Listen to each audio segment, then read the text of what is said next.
देखिए, आज की तारीख में बीजेपी की सबसे बड़ी ताकत जो है उनका जो ये 5 किलो अनाज है, इसका कोई तोड़ नहीं है अभी देश के भीतर। एक तो पहली बात ये है। दूसरी है कांग्रेस पार्टी का संगठन जो है आज की तारीख में कहीं है ही नहीं। केंद्रीय मंत्री जो अर्जुन मुंडा है वो हार भी सकते हैं। ये अर्जुन मुंडा हारने की कगार पर है। वो बदलाव बिल्कुल है। अब सीटों में कितना परिणत होता है बदलाव, ये जरूर देखने वाली बात है।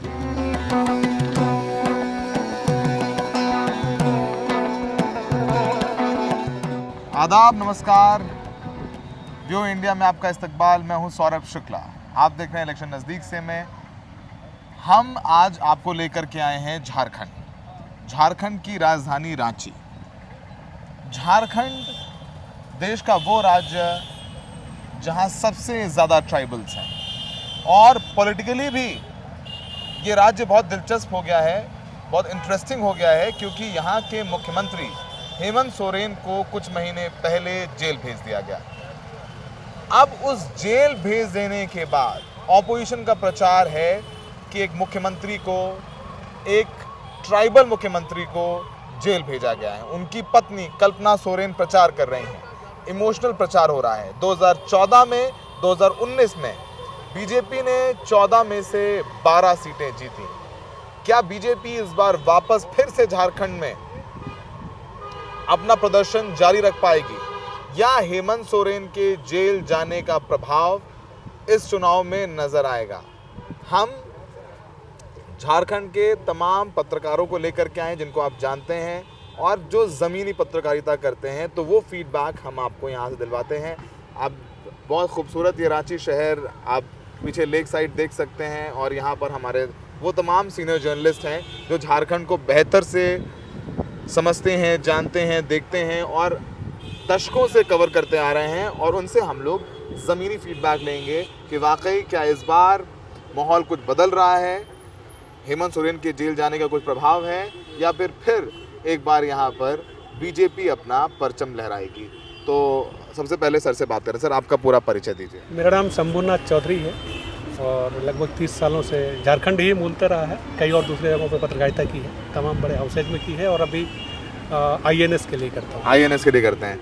तो आप लोग यहाँ पर इतने समय से पत्रकारिता कर रहे हैं, कुछ माहौल बदला है 2014 से 2019 से झारखंड में? कुछ बदलाव लग रहा है, या फिर मोर और लेस वही रहेगा कि बीजेपी को वोट दे दो मोदी के नाम? नहीं, बदलाव तो है, बदलाव बिल्कुल है। अब सीटों में कितना परिणत होता है बदलाव, ये जरूर देखने वाली बात है। लेकिन तब भी मुझे लगता है अभी की तारीख, एक तो सबसे बड़ी बात है कि पिछली बार आप देखेंगे कि झारखंड की तमाम सीटों पर जीत का जो बीजेपी उम्मीदवारों का फासला था वो 3 लाख, 4 लाख, 4.5 लाख, 4.5 लाख, इस तरीके से था। एक तो ये स्थिति नहीं रहने वाली है। बहुत कांटे का मुकाबला हुआ है। जिन सीटों पे लोग टक्कर नहीं भी मान रहे थे, जैसे चतरा, जैसे कोडरमा, इन सीटों में शुरुआत में लोग टक्कर नहीं मान रहे थे। वहाँ 4.5 लाख मतों के अंतर से पिछली बार 2014 में जीत दर्ज की थी इन्होंने। लेकिन इस बार वो स्थिति नहीं है, और बल्कि मैं तो ये समझता हूँ कि टैली भी जो है 12-2 का जो पिछली बार था वो भी चेंज होने वाला है। इस बार निश्चित तौर पे बीजेपी एज में रहेगी, लेकिन यहाँ उनको, मेरा जो आकलन है, व्यक्तिगत आकलन है, वो कम से कम 2 से 3 और सीटों का नुकसान होने जा रहा है। 2 से 3 सीटों का नुकसान है, तो बोले बहुत ज़्यादा सिग्निफिकेंट लॉस नहीं देख रहे हैं, लेकिन नुकसान हो रहा है। हाँ, नहीं, झारखंड के लिहाज से 14 सीटें हैं। अगर 5 सीटें आप लूज़ करते हैं या 4 सीटें लूज़ करते हैं, तब भी जो है आप उस हिसाब से देखेंगे तो। और दूसरी सबसे बड़ी बात क्या है कि ठीक इसी साल जो है विधानसभा के चुनाव भी होने हैं, तो इस चुनाव को उस आईने में भी देखना चाहिए कि ये जो नतीजे हैं, आज जिन सीटों पर कड़ी टक्कर हो रही है, बहुत कम मतों का फासला रहने वाला है, ये तमाम लोग, बीजेपी के लोग भी मानते हैं कि ये बहुत मुश्किल लड़ाई में फंसे हैं। तो आप ये समझिए कि आने वाले दिनों की राजनीति जो है वो बदलती हुई राजनीति का परिचायक तो है। सर को लगता है कि यहाँ माहौल वो नहीं है जो 2014-2019 में था। एंटी इनकम्बेंसी एक फैक्टर है। सर, आपका परिचय क्या है? मेरा नाम प्रतीक सिंह है। मैं इलेक्ट्रॉनिक्स मीडिया में करीब 2000 से हूँ। तो आपसे बेहतर, आप लोगों से बेहतर तो कोई जानते हैं, सीनियर है, अभी बहुत सीनियर वरिष्ठ पत्रकार भी हमारे साथ, उनसे मिलवाएंगे। हेमंत सोरेन के जेल जाने का कुछ प्रभाव देख रहे हैं ज़मीन पर? जैसे जिस तरीके से इंडिया गठबंधन ने दिल्ली में रैली की थी, उसमें सुनीता केजरीवाल को बुलाया था, यहाँ से कल्पना सोरेन गई थी, और सारे तमाम नेता, महबूबा मुफ्ती, अखिलेश यादव, सब एकजुट होकर के उनके पीछे खड़े नजर आए। तो क्या हेमंत सोरेन का जेल जाना यहाँ पर इंडिया अलायंस के लिए कोई जड़ी बूटी है, या उनको फ़ायदा होगा उससे? जी बिल्कुल, आपने जो पूछा कि हेमंत सोरेन के जेल जाने से एक सिंपैथी हेमंत सोरेन की तरफ हो गया है, खासतौर पे जो बीजेपी के वोटर थे, खासतौर पे महतो या स्थानीय लोग, खासतौर पर स्थानीय लोग कहें तो स्थानीय लोगों का ये मानना है कि जान के क्रश किया जा रहा है, क्योंकि स्थानीय नेता है, आदिवासी नेता है। और जो पिछली बार देखिए ये सरकार भी हेमंत सोरेन की बनी थी, यूपीए की गवर्नमेंट, और वर्तमान में अगर बात करें तो पिछली बार बीजेपी को 12 सीटें आई थी, लेकिन इस बार अगर देखें 1-2 जगह छोड़ के कांटे का टक्कर नज़र आ रहा है। और सच उन्होंने बोला कि फासला बहुत कम रहेगा। और ख़ासतौर पर अगर खूंटी की बात करें, खूंटी में बहुत ज़ोरदार टक्कर है। हो सकता है कि जैसा रुझान आ रहा है, पब्लिक ने जो वोट दिया है, बुंडू तमार की बात करें तो केंद्रीय मंत्री जो अर्जुन मुंडा है वो हार भी सकते हैं। ये अर्जुन मुंडा हारने की कगार पर है वो, मतलब ऐसा हो सकता है? पिछली बार भी वो केंद्रीय कृषि मंत्री थे। जी, पिछली बार भी वो मात्र 1300 वोटों से जीते थे। अभी दूसरी केंद्रीय मंत्री हैं अन्नपूर्णा देवी, कोडरमा में भी उनको काफ़ी मशक्कत करनी पड़ रही है और काफ़ी टस हो रहा है। मुश्किल लड़ाई बनती है दोनों मंत्रियों की रही, मतलब जो मोदी सरकार के 2 मंत्री हैं झारखंड से, अर्जुन मुंडा और अन्नपूर्णा देवी, तो ये 2 सीटें सबसे मुश्किल में फंसी हुई मान रही है बीजेपी भी। आपका परिचय दीजिए पूरा। मेरा नाम राजेश कुमार सिंह हुआ। पिछले करीबन लगभग 30 वर्षों से मैं पत्रकारिता कर रहा हूँ और मेरा दोनों में अनुभव है, प्रिंट मीडिया, इलेक्ट्रॉनिक, दोनों में मैं रह चुका हूँ, काम कर चुका हूँ। जैसे सब लोगों ने बताया कि बीजेपी के लिए बड़ी चुनौती है, मुश्किल हो रहा है, उनके दोनों मंत्री अर्जुन मुंडा, अन्नपूर्णा देवी, दोनों की सीटें फंसी हुई हैं। यहाँ पर एक सिंपैथी वेव नज़र आती है हेमंत सोरेन के जेल जाने से। लेकिन बीजेपी की तो बात आती है तो उनके कैंडिडेट्स को नहीं, लोग मोदी कहते हैं भाई मोदी की गारंटी है, मोदी के चेहरे को देख के वोट दो, उनका वो मुफ्त राशन क्या काम आएगा, यहाँ पर इतनी ट्राइबल पॉपुलेशन है, पॉवर्टी है, तो ये सारे फैक्टर्स भी तो आते हैं पिक्चर में। हाँ बिल्कुल। और ये तो क्या कैंडिडेट क्या बोलते हैं, खुद मोदी जी मंचों से कहें यहाँ पर चुनाव प्रचार के दौरान, बिरनी में जो गिरिडीह में हुई थी सभा, उसमें उन्होंने खुद कहा था कि मैं ही पीएम हूँ और मैं ही एमपी हूँ, तो आप हमें वोट दीजिए। तो ये प्रचार तो वो खुद ही कर रहे हैं, इसीलिए वो यहाँ पर जो मोदी फैक्टर है वो सिर्फ और सिर्फ मोदी के लिए है। लेकिन झारखंड डिफरेंट रहा है हमेशा से। लोकसभा चुनाव हमेशा देखा जाता है केंद्र को ध्यान में रखते हुए, विधानसभा के चुनाव होते हैं राज्य के मुद्दों को लेकर के, लेकिन हमेशा झारखंड में यही होता है कि जो इसके लोकसभा के भी इलेक्शन होते हैं उसमें स्थानीय मुद्दे घुसे रहते हैं और वो बहुत प्रभावी रहते हैं। इस बार भी वही है। और यहाँ पर जो समीकरण है, चुनाव में तो समीकरण जातिगत से लेकर के तमाम तरह के समीकरण आते हैं, तो यहाँ पर सामाजिक और जातिगत समीकरण भी जो है वो बहुत डिफरेंट है। और वो इस तरह से डिफरेंट है कि आने वाला विधानसभा चुनाव में एक नया समीकरण बनकर के उभरेगा इस प्रदेश में, जो कि अप्रत्याशित होगा, जो मुझे संभावना दिख रही है, जिसका असर इस लोकसभा चुनाव में बहुत बड़े पैमाने पर देखा जा रहा है। जो अभी बात हो रही थी कि अर्जुन मुंडा जी के हारने की, या वो स्थिति बन रही है, दिख रही है, तो उसकी वजह भी है वो स्थानीय है। एक देखिए यहाँ पर एक संगठन है JBKSS करके, और उसके पक्ष में लोग ऐसे खड़े हुए हैं, खास करके यहाँ पर स्थानीय में महतो और कुर्मी और कोयरी बहुत ज़्यादा बहुतायत संख्या में वोटर है, जो हम पिछले 2 बार से लगता है बीजेपी के पास जाते हैं। हाँ, बीजेपी के पास जाते हैं। वो सारे के सारे लगभग छिटक गए हैं बीजेपी से, वो इनको भारी नुकसान पहुँचा रहे हैं। वो शुरू में 4 सीट पर हुआ, उसके बाद 3 सीट पर हुआ, फिर आगे और 2 चरण हैं जिसमें कि झारखंड के सारे जो 14 सीट के चुनाव होंगे। तो आने वाले सीट में भी जो अभी होने वाले हैं, धनबाद, गिरिडीह, इवन रांची में भी बीजेपी प्रत्याशी को इसका भारी नुकसान होने जा रहा है। जबकि बीजेपी का अगर कोई कहते हैं एक सेफ सीट है झारखंड में, तो रांची कहते हैं बीजेपी के लिए। इसीलिए आप देख लीजिएगा ऐसा कभी नहीं हुआ, रांची को ऐसे ही छोड़ दिया जाता था। जबकि पीएम मोदी आए, अमित शाह जी आए, सब आ रहे हैं, दौरा हो रहा है, तो चीज़ें बहुत कुछ अलग दिख रही है और अंदर खाने तो बहुत कुछ चल रहा है। वो चीज़ें बाहर बहुत नहीं आ पा रही हैं, लेकिन चूंकि हम लोग ग्राउंड लेवल पर रहते हैं, हम लोगों को जानकारी है इसकी। बीजेपी को पसीना इस बार छुड़ाना पड़ रहा है और छुड़ा दिया, और जनता ने किया है। इसमें इंडी गठबंधन को भी बहुत क्रेडिट नहीं देना चाहूँगा। यहाँ का हाल नहीं है, पूरे देश का यही हाल है, लेकिन जनता चुनाव लड़ रही है। जनता चुनाव लड़ रही है, जनता चुनाव लड़ रही है, और मतलब बीजेपी को अच्छा खासा पसीना छुड़ाना पड़ रहा है। सर ये बताइए, अंत में मैं कहा जाए ना कि वो जो बॉस और जो सबसे सीनियर जर्नलिस्ट, उनके पास अंत में आऊँगा शो स्टॉपर की तरह। सर आपका परिचय क्या है? मेरा नाम राज सिंह है। मतलब 20 सालों से मैं पत्रकारिता में हूँ, टीवी से जुड़ा रहा। अभी एक पोर्टल अपना जो है कुछ चलाते हैं, समाचार वाला करके हमारा एक चैनल है। बहुत बढ़िया। समाचार वाला जो हमारे दर्शक देख रहे हैं वो समाचार वाला ज़रूर सब्सक्राइब करें। मैं बहुत हमेशा जहाँ भी जाता हूँ इंडिपेंडेंट जर्नलिज्म को हम लोग प्रमोट करते हैं, और आप लोग भी हमारे ऐसे लोगों को, जैसे भैया जैसे लोग हैं, उनको ज़रूर देखिए। हम लोग को अच्छा लगता है कि ऐसे एनालिसिस लेकर के आ रहे हैं जो अपनी कहीं कोई बायस नहीं है और अपनी खुल के अपनी बात रखते हैं। बहुत ज़रूरी है जो अब नहीं हो रहा है। ये बताइए कि जैसे सब लोग बोल रहे हैं कि मोदी जी को पसीना मतलब बीजेपी को पसीना छोड़, मोदी जी को बोलना चाहिए वैसे ना, बीजेपी गारंटी तो है नहीं, वो मोदी की गारंटी है।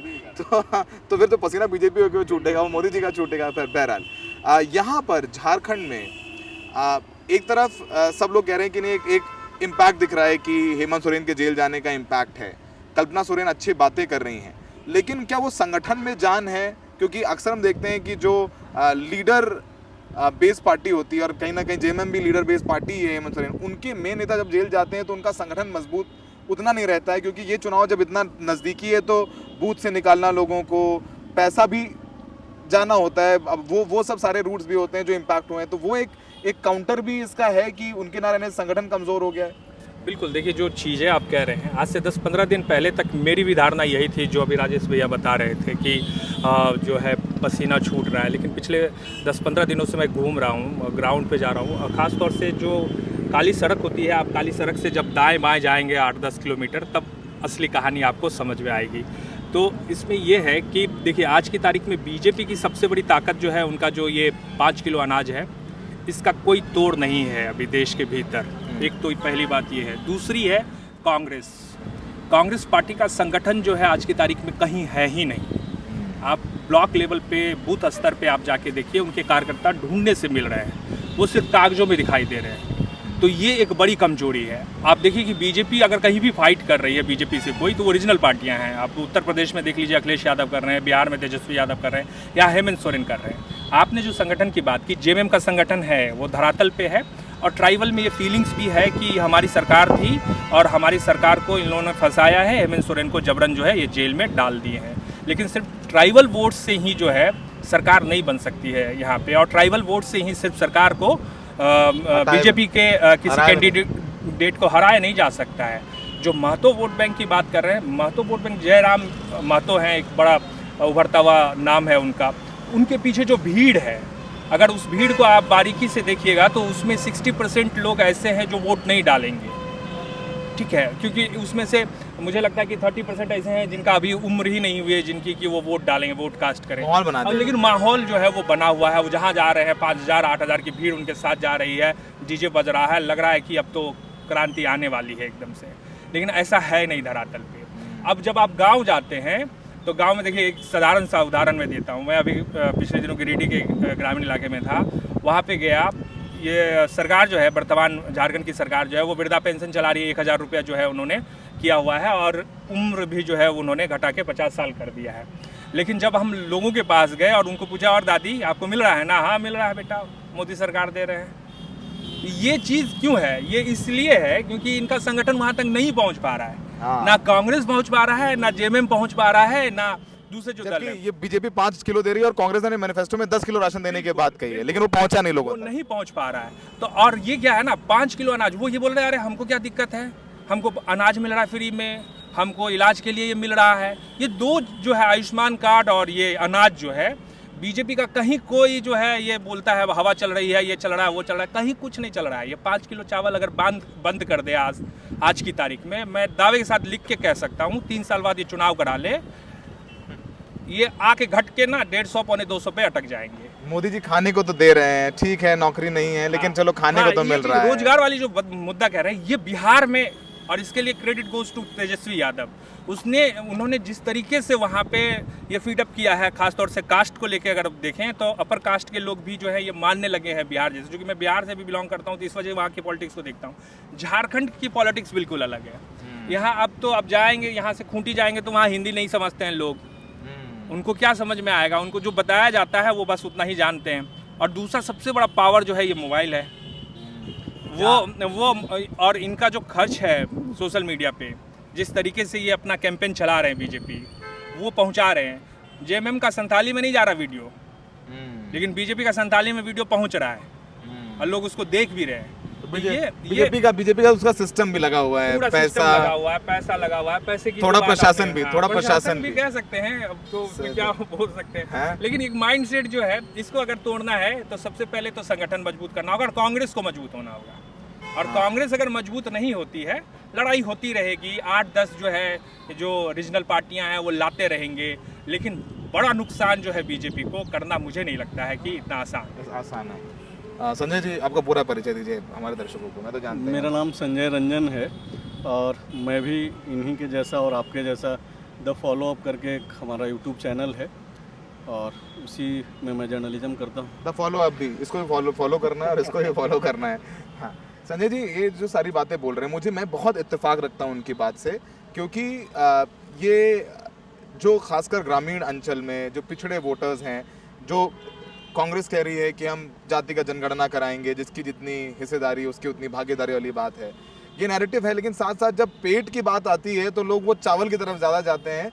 उस रिजर्वेशन की चर्चा हो सकती है, सिंपैथी हो सकती है, लेकिन वोट के दिन वो तब्दीली नहीं करते हैं। झारखंड में क्या एक मसला है, ट्राइबल्स के बीच में हेमंत सोरेन नायक के तौर पे एक तरीके से उभरे हैं। ग्राउंड पे आप जब जाएंगे तो हेमंत के लिए और अलायंस का जो कैंडिडेट है, तो आदिवासी, मुसलमान और क्रिश्चियन, ये जो कोर वोटर आज की डेट में माना जाता है जेएमएम और अलायंस का, इंडिया अलायंस का, वो लोग कैंडिडेट को वो लोग भी नहीं देख रहे हैं या फिर पार्टी भी नहीं देख रहे हैं। ये जो तीन जो बड़ा चंक है वोटरों का, मुसलमान, आदिवासी और क्रिश्चियन, ये सारे लोग हेमंत सोरेन को देख रहे हैं। और यही वजह है कि लोहरदगा जैसी सीट पे जहाँ पे वोटिंग हुआ है, चमरा लिंडा जो जेएमएम के विधायक हैं, उनको हालांकि निलंबित कर दिया गया है, वो चुनाव लड़ रहे थे और अच्छा खासा वोट लाते हैं। 2014 में जब वो चुनाव लड़े तकरीबन 1.25 लाख से ज़्यादा वोट लाए और उसी की वजह से कांग्रेस वहाँ पे चुनाव हारी।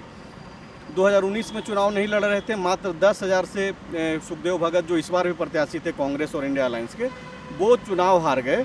लेकिन इस बार ये माना जा रहा है कि चमरा लिंडा के खड़ा होने के बावजूद ना केवल क्रिश्चियन आदिवासी वोटरों का, बल्कि जो सरना आदिवासी जो प्रार्थना सभा के जो वोटर हैं, वो भी सुखदेव भगत के तरफ गए हैं। और स्थिति ये है, जैसा कि सर लोग बता रहे थे, कि अभी बीजेपी के लोग भी ये एश्योर नहीं हैं, खास करके सुरक्षित सीटों की मैं बात कर रहा हूँ। गैर आरक्षित जो सीटें हैं उसमें भले ही मुकाबला दिख रहा है, जैसा कि राज भैया बता रहे थे कि चूंकि आमने सामने की लड़ाई है, एक तरफ बीजेपी के एनडीए के कैंडिडेट हैं और एक तरफ इंडिया अलायंस के कैंडिडेट हैं, तो जाहिर सी बात है कि लड़ाई तो दिखनी है। लेकिन वो लड़ाई 60-40 का है, वो 50-50 का लड़ाई नहीं दिख रहा है। और उसमें मेन वजह वही है कि राशन एक बड़ा फैक्टर है। गैर आरक्षित सीटों में 2 सीटों पे लड़ाई होती हुई दिखाई दे रही है, जो एक गिरिडीह में है और उसकी वजह जयराम महतो खुद हैं, जिसकी चर्चा पहले ही हो चुकी है इस डिस्कशन में कि जयराम महतो 2.5-3 वर्षों में जो है कैसे उनका उभार हुआ भाषा आंदोलन को लेकर के, भोजपुरी और मगही का विरोध करने के दौरान जो है उनका उभार पूरे झारखंड में हुआ। और आज की परिस्थिति ऐसी है कि जो कुड़मी समुदाय जो ये दावा करते हैं कि वो 22% है, हालांकि एग्जैक्ट डाटा नहीं है, लोग बोलते हैं कि 16% हैं, लेकिन कुड़मी जाति के लोग बोलते हैं कि 22% हम हैं। उनके पीछे अच्छी खासी जो है भीड़ घूम रही है।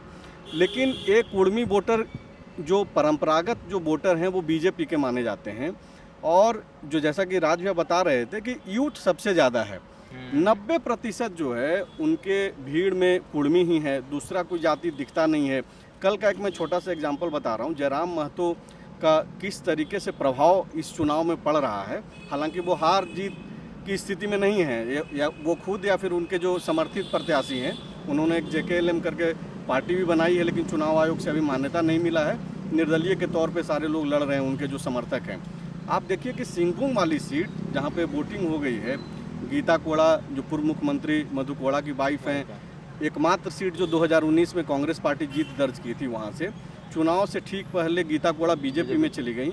और वो हो बहुल जो आदिवासियों में जो अलग अलग जो जातियाँ हैं, उप जनजातियाँ हैं, हो बहुल वो इलाका है। तकरीबन 5 लाख से ज़्यादा वोटर माने जाते हैं कि हो बहुल है। जोवा मांझी जो संथाली हैं, जोवा मांझी को कैंडिडेट बनाया गया, झारखंड मुक्ति मोर्चा ने इंडिया अलायंस का समर्थित उम्मीदवार उनको बनाया है।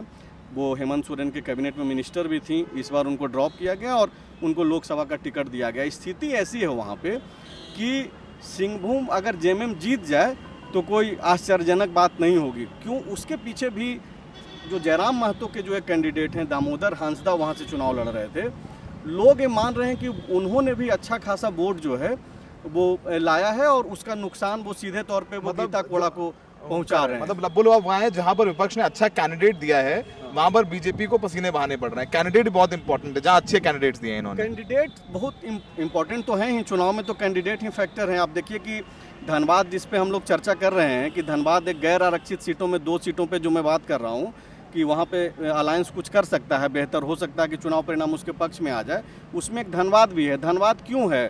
धनबाद इसलिए है कि धनबाद में बीजेपी ने अपना जो सिटिंग एमपी हैं पीएन सिंह, उनको बदल करके ढुल्लू महतो जो बाघमारा से विधायक हैं बीजेपी के, उनको उम्मीदवार बनाया। ढुल्लू महतो की जब से उम्मीदवारी की घोषणा हुई है तब से सिर्फ उनके केस गिने जा रहे हैं, 50 से ज़्यादा केस हैं और उनके जो बयान हैं वो खुद अपने बयानों से ही जो है घिर जा रहे हैं। अभी अपने ही विधायक सांसद के ऊपर जो है वो आरोप लगा दे रहे हैं। अभी स्थिति ऐसी हो गई है कि जो स्वच्छ छवि के जो बीजेपी के लीडर हैं, राज सिन्हा वहाँ पे धनबाद से एमएलए हैं, उन्होंने एक जगह एक बयान दे दिया कि स्वच्छ छवि वालों को आप चुनिए। उनको बीजेपी ने बाकायदा शोकॉज जारी कर दिया कि आप इस तरीके से क्यों बोल रहे हैं। और आप बीजेपी में आने के बाद सबकी जो छवि है वो स्वच्छ सफेद सुथरी सुंदर हो जाती है। वो तो है ही, वो तो है ही, तो फिर बोलने की क्या जरूरत है। हाँ। तो परिस्थितियां ये है, हेमंत सोरेन बड़ा फैक्टर है इंडिया अलायंस में। अगर कोई चेहरा और जिसके दम पे लोग लड़ पा रहे हैं वो हेमंत सोरेन है। जेल में रह करके वो एक सारा कमाल कर पा रहे हैं, बाहर रहते तो ये परिस्थितियां कल्पना सोरेन ने भी अच्छी कल्पना सोरेन ने अच्छा बोल के उनकी बातें अच्छी she has come out of age a good orator, अच्छे वक्ता के तौर पर निकली। बिल्कुल कल्पना सोरेन, अगर अभी तो सर से आप बात करेंगे, गुंजन सर हम लोगों के गुरु हैं एंड में उन्हीं के और पास जाना है हमें। आप देखिएगा कि अगर इनसे भी आप पूछेंगे या फिर बाकी लोगों से भी, अगर कोई भी एक व्यक्ति जो बीजेपी का भी हो, ईमानदारी से देखे अगर कि अगर कोई अच्छे से भाषण दे पा रहा है, कम्युनिकेट कर पा रहा है झारखंड में, तो नेताओं की लिस्ट में कल्पना सोरेन को आपको सबसे पहले रखना पड़ेगा। तब जबकि मात्र 3 से 4 महीने में जो है वो बाहर निकल करके बोल रही हैं। इसके पीछे की एक वजह है, वो स्कूल चलाती रही हैं, तो वो कम्युनिकेट जिस तरीके से अच्छी कम्युनिकेटर हैं। हाँ, अच्छी कम्युनिकेटर हैं। दूसरी चीज़ है कि कल्पना सोरेन को लोग क्यों सुन रहे हैं, भीड़ क्यों लग रही है। एक तो वो गांडे से उपचुनाव लड़ रही हैं, आपके इस डिस्कशन में चर्चा होना चाहिए। विधानसभा का एक उपचुनाव भी हो रहा है, जहाँ से वो लड़ रही हैं, साथ साथ गांडे में वो लड़ रही थी और उनकी उम्मीदवारी के ऐलान के बाद से ही ये तय हो गया था कि वो जीत जाएंगी। जिस तरीके का वहाँ पे इक्वेशन बना, बीजेपी ने जिनको कैंडिडेट बनाया और जो निर्दलीय खड़े हो गए, लेकिन वो बावजूद इसके वो मेहनत कर रही थी। डेली 30-30, 40-40 छोटी छोटी नुक्कड़ सभाएँ वो कर रही थी। मैं खुद वहाँ पर कवर कर रहा था उनको। तो आप देखिए कि कल्पना सोरेन में लोग हेमंत सोरेन को ढूंढ रहे हैं और कल्पना सोरेन जब जा रही हैं और जिस तरीके से कम्युनिकेट कर रही हैं तो लोग उनको सुनने आ जाते हैं। एक तो कि गुरुजी की बहू हैं, गुरुजी शिबू सोरेन को बोला जाता है, तो गुरुजी की बहू हैं, हेमंत सोरेन की पत्नी है, वो हेमंत सोरेन जो लड़ रहा है। हेमंत सोरेन का तो एक छवि ये तो बना है देश भर में ना कि वो लड़ रहे हैं, कॉम्प्रोमाइज नहीं किया, जेल चला नहीं किया। नहीं तो कॉम्प्रोमाइज करने वाले में अजीत पवार से लेकर के सारी जो ट्राइबल लैंग्वेज है आती है। बिल्कुल बोलती है। सर माफ़ी चाहता हूँ, आपको इतनी देर हमने रुकवा दिया। गुंजन सर के बारे में यहाँ पर जो सारे जर्नलिस्ट हैं उनको समझ लीजिए, यहाँ पर अगर टीवी जर्नलिज्म का फादर कहा जाए गलत नहीं होगा। तो सर ये सबने आपने सबकी बातें सुनी। आपने बताया भी आप बिहार से भी आ रहे हैं और बिहार में भी 6-5 चरणों के मतदान तो हो ही चुके हैं, अब कुछ सीटों में बचा है। झारखंड किस तरीके से देख रहे हैं और साथ में बिहार के बारे में बताइए आप। सबसे पहली बात तो माफ़ी चाहेंगे या कहने के लिए कि हम भूतपूर्व पत्रकार हैं। अभी हम फील्ड छोड़े हुए 10-12 साल हो गया, तो पहले जो कुछ देखा है और अब जो कुछ देख रहे हैं एक बाहरी आम नागरिक के तौर पर, उसमें कुछ बातें कहना चाहते, कुछ हम सुन रहे थे अपने साथियों को।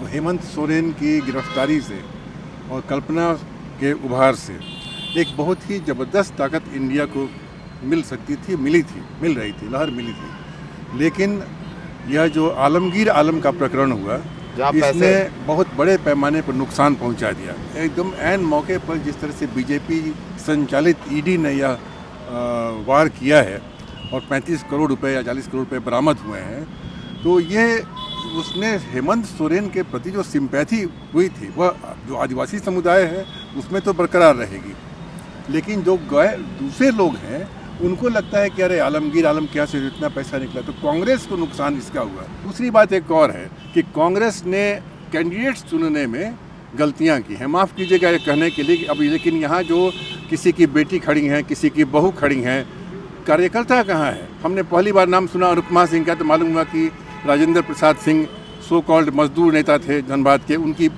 बहू हैं, ये उनका क्वालिफिकेशन है। यहाँ पर सुबोध कांत सहाय की बेटी हैं, ये पहली बार उनका नाम सुना।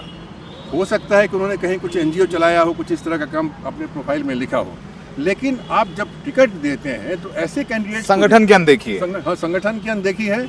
और आप मतलब अभी हम नहीं जानते कि किस आधार पर टिकट दिए गए।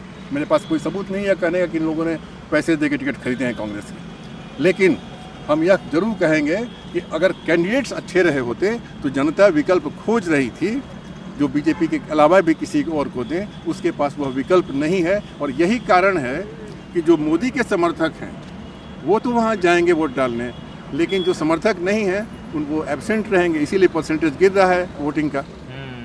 ठीक है, सर ने बहुत होलिस्टिक पिक्चर दिया। मुझे लगता है कि ये काफ़ी हद तक ठीक भी है कि लोग बीजेपी के खिलाफ वोट करना चाहते हैं और वो दिखता भी है, और हो सकता है थोड़ा बहुत कर भी रहे होंगे, लेकिन वो उनकी वोट करने की तादाद बीजेपी के खिलाफ इतनी ज़्यादा कि बीजेपी चुनाव हार जाए, ये एक बहुत बड़ा सवाल है जो सर की बात है। तो आपने सुना बहुत ग्राउंड से बारीकी लंबी चर्चा, तो समझिए वो लोग हैं जो ग्राउंड पे जाकर के सब लोगों ने सैकड़ों किलोमीटर्स ट्रैवल किया है झारखंड में, वो अपनी फीडबैक दे रहे हैं। तो ऐसा नहीं है कि बीजेपी को बहुत आराम से झारखंड मिल जाएगा। इस बार मिलेगा, अभी जो मिलेंगी भी सीटें वो संघर्ष से मिलेंगी, लेकिन सबका अंत में ये कहना ज़रूर है कि बीजेपी सीट हारेंगी, लेकिन इतनी भी नहीं हारेंगी कि झारखंड में वो बिल्कुल पीछे हो जाए।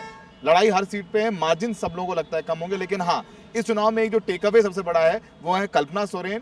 एक अच्छी वक्ता के तौर पर, एक कुशल कहा जाए पॉलिटिशियन के तौर पर निकल करके सामने आई। उनकी स्पीचेस उनको लोग पसंद कर रहे हैं, समझ रहे हैं, और यही वजह है कि हर सीट पर इंडिया गठबंधन बीजेपी को तगड़ी चुनौती दे रहा है।